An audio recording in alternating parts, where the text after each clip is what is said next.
आज हम लोग बात वर्षा के बारे में करेंगे। विश्व में सबसे अधिक वर्षा भारत में मानसीराम मेघालय में होती है, जबकि विश्व में सबसे कम वर्षा चिली के अटाकामा डेजर्ट के क्षेत्र में होती है। तो यहाँ ध्यान देना है, विश्व में सबसे अधिक वर्षा मानसीराम मेघालय भारत में होती है और सबसे कम वर्षा चिली के अटाकामा डेजर्ट में होती है। अगर भारत के बारे में बात करें तो भारत में सबसे अधिक वर्षा मानसीराम मेघालय में होती है और भारत में सबसे कम वर्षा लेह में होती है। वर्षा को रेनगेज से मापा जाता है। भारत में औसत वार्षिक वर्षा लगभग 110 सेंटीमीटर होती है। वर्षा तीन प्रकार के होती है: चक्रवातीय वर्षा, संवहनीय वर्षा और पर्वतीय वर्षा। ध्यान देना है, जो फिजिकल ज्योग्राफी है उसके अकॉर्डिंग वर्षा तीन प्रकार की होती है। तो पहला क्या है? संवहनीय वर्षा अर्थात कन्वेक्शनल रेनफॉल।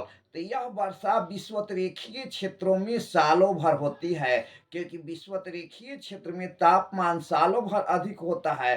तापमान अधिक होने के कारण वाटर वेपर्स में बदलता है और उसके बाद संघनित होकर वहां पर वर्षा कराती है।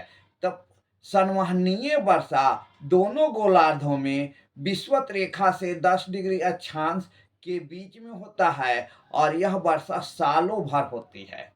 पर्वतीय वर्षा, पर्वतीय वर्षा पर्वत के सहारे होती है। जैसे जैसे मानसून या हवाएं पर्वत के ढाल के सहारे ऊपर बढ़ता है, वैसे वैसे रिलेटिव ह्यूमिडिटी में वृद्धि होते जाता है। रिलेटिव ह्यूमिडिटी में वृद्धि होने के कारण वर्षा होती है।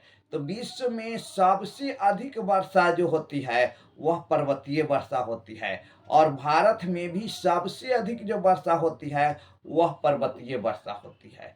एक क्वेश्चन बार बार पूछा जाता है कि विश्व में सबसे अधिक वर्षा कौन सी वर्षा होती है? तो विश्व में सबसे अधिक वर्षा आपका पर्वतीय वर्षा अर्थात ओरोग्राफिक रेनफॉल होती है। अब हम लोग तीसरे नंबर पर आते हैं, चक्रवातीय वर्षा। जिन क्षेत्रों में चक्रवात उत्पन्न होते हैं वहां चक्रवातीय वर्षा होती है।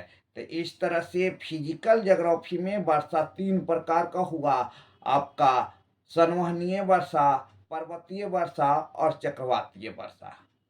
भारत में अलग अलग ऋतुओं में अलग अलग कारण से वर्षा होती है। जो भारत में शीत ऋतु में वर्षा होती है उसका मुख्य कारण है भूमध्य सागर में उत्पन्न होने वाले चक्रवात या वेस्टर्न डिस्टरबेंस।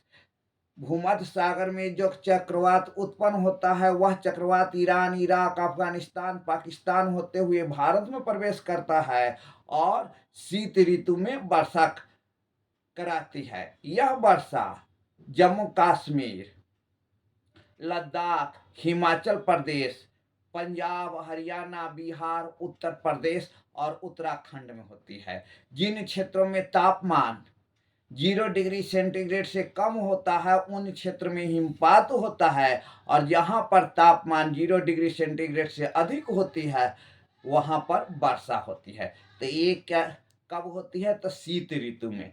ग्रीष्म ऋतु में मानसून पूर्व वर्षा भारत में होती है, जिसे अलग अलग क्षेत्रों में अलग अलग नामों से जाना जाता है।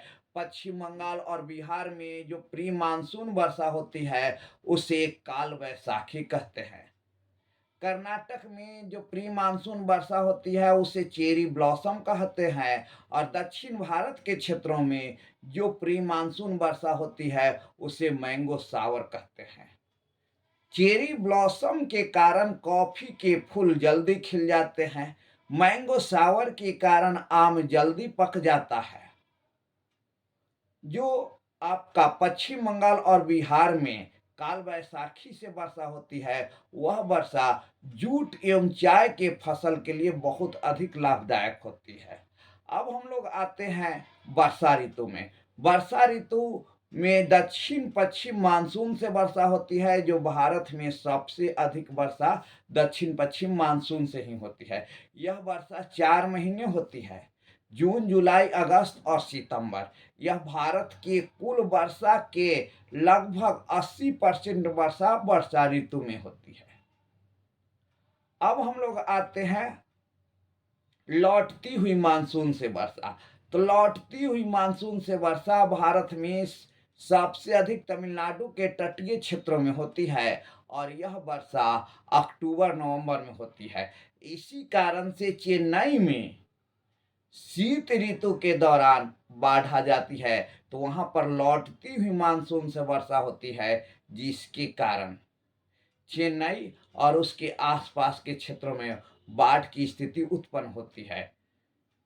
Thank you. इसी प्रकार के वीडियो को देखने के लिए मेरे फेसबुक पेज को लाइक करें, मेरे चैनल्स को सब्सक्राइब करें।